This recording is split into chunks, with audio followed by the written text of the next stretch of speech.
வாழ்க்கையில நமக்கு தோல்விகள் ஃபெயிலியர்ஸ் அப்படிங்கிறது கிடைக்குது.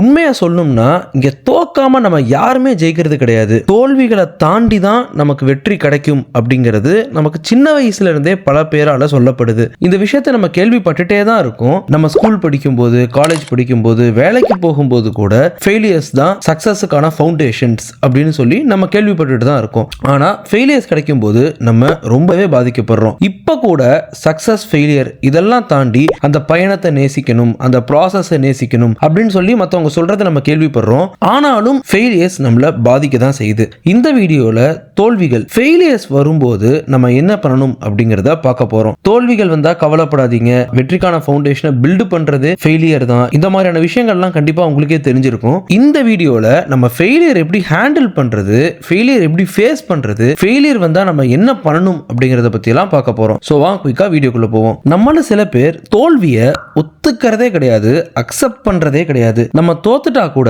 நான் தோக்கலையே, இது தோல்வி கிடையாது, இது ஃபெயிலியர் கிடையாது, நான் தோக்கவே இல்லை, இது செல்லாது, அப்படி இப்படின்னு சொல்லி மற்றவங்களை ஏமாத்துறதா நினைச்சிட்டு நம்மளை நாமளே ஏமாத்திப்போம். நம்ம மனசு தோல்வியை அக்செப்ட் பண்ணிக்கிறதே கிடையாது. ஆக்சுவலா நம்ம ஏமாத்துறது மற்றவங்களை கிடையாது, நம்மளை தான். இதை நான் ஒரு பெரிய மிஸ்டேக்கா பார்க்குறேன். நாம தோக்கிறத நம்ம ஏத்துக்கவும் மாட்டோம், ஒத்துக்கவும் மாட்டோம். நம்ம தோக்கவே இல்லை அப்படின்னே நம்ம நினைச்சிட்டு இருப்போம். நமக்கு வந்த தோல்வியை நம்மளால கண்டுபிடிக்க முடியல அப்படின்னா, நம்மளுடைய தோல்வியை நம்மளால ஒத்துக்க முடியல அப்படின்னா, இன்னும் எத்தனை வருடங்கள் ஆனாலும் நம்மளால ஜெயிக்கவே முடியாது அப்படிங்கிற ஒரு விஷயத்தை நம்ம கண்டிப்பா புரிஞ்சுக்கணும். நம்ம லைஃப்ல ஒரு சேஞ்ச் நடக்கணும் அப்படின்னா அந்த சேஞ்ச் நம்மள்ட்ட இருந்து ஆரம்பிக்கணும். ஸோ ஃபெயிலியர்ல இருந்து சக்சஸ் அடையணும் அப்படின்னா ஃபர்ஸ்ட் நம்ம உழைச்சாதான் நமக்கு வந்து வெற்றி அப்படிங்கிறது கிடைக்கும். அதுக்கு முதல்ல நம்ம ஃபெயிலியரை ஒத்துக்கணும். ஸோ நம்மளுடைய தோல்வியை கண்டிப்பா நம்ம ஒத்துக்கிட்டாதான் அடுத்து என்ன பண்றது அப்படிங்கிறதையே நம்மளால பார்க்க முடியும். So first accept your failure. இரண்டாவது ரெஸ்பான்சிபிலிட்டி. தோல்விகள் வரும்போது நம்ம நிறைய சமயங்கள்ல அற்பமான காரணங்களை சொல்லி தப்பிச்சுக்கிறோம். தோல்விகளுக்கான பொறுப்பை நம்ம ஏத்துக்கிறதே கிடையாது.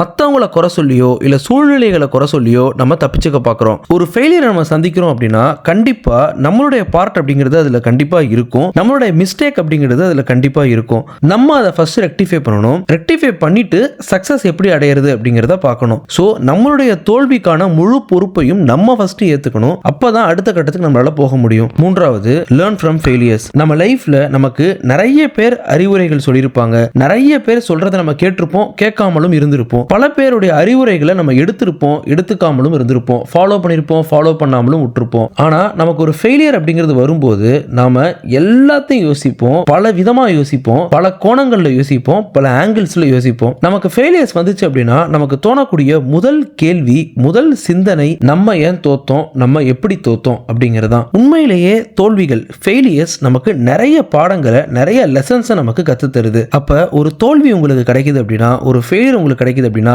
ஃபர்ஸ்ட் அதுல இருந்து லெசனை, பாடத்தை கத்துக்க ஆரம்பிங்க. உங்க ஃபெயிலியரை நீங்க கம்ப்ளீட்டா அனலைஸ் பண்ணுங்க. தோத்துட்டோம்னு திரும்ப திரும்ப திங்க் பண்ணாம ஏன் தோத்தோம், எப்படி தோத்தோம், இனிமே தோக்க கூடாதுன்னா என்ன பண்ணணும், எப்படி உழைக்கணும், என்ன பண்ணணும், என்ன மாதிரியான பிளானை பண்ணணும், எப்படி அந்த பிளானை எக்ஸிக்யூட் பண்ணணும் அப்படின்னு சொல்லி அதை பத்தி யோசிங்க. இன்னும் ஸ்மார்ட்டா ஒர்க் பண்ணுங்க, இன்னும் ஹார்டா ஒர்க் பண்ணுங்க, இன்னும் பெட்டரா பிளான் பண்ணுங்க, இன்னும் பெட்டரா எக்ஸிக்யூட் பண்ணுங்க. சோ ஃபெயிலியர்ஸ்ல இருந்து தான் நம்மளால பாடங்களை கத்துக்க முடியும். நான்காவது டிஸ்கஸ் பண்ணுங்க. பல நேரங்கள்ல நமக்கு ஃபெயிலியர் அப்படிங்கிறது வரும்போது நம்மள நாமளே ரொம்ப லோன்லியா நினைச்சுக்கிட்டு ரொம்ப தனிமைப்படுத்திக்கிறோம். அப்படி இல்லாம மத்தவங்க கூட டிஸ்கஸ் பண்ணணும். அது மட்டும் இல்லாம இந்த உலகத்தையே நம்ம எதிரியா நம்ம பார்க்கிறோம். எல்லார்ட்டையும் நம்ம ஏதோ ஜெயிச்சு பெருசா ப்ரூவ் பண்ணி நம்ம பண்ணணும் அப்படின்னு நினைக்கிறோம். அப்படிலாம் இருக்கணும்னு அவசியம் கிடையாது. மத்தவங்க முன்னாடி ப்ரூவ் பண்ணணும் அப்படிங்கிற ஒரு கோணத்திலே நீங்க ஜெயிக்கணும் அப்படின்னு நினைச்சீங்க அப்படின்னா நீங்க ஜெயிக்கிறதுக்கு வாய்ப்பே கிடையாது. சோ இந்த உலகத்தை எளிமையா கன்சிடர் பண்ணாம உங்க வெல்விஷர்ஸ் கூட டிஸ்கஸ் பண்ணுங்க.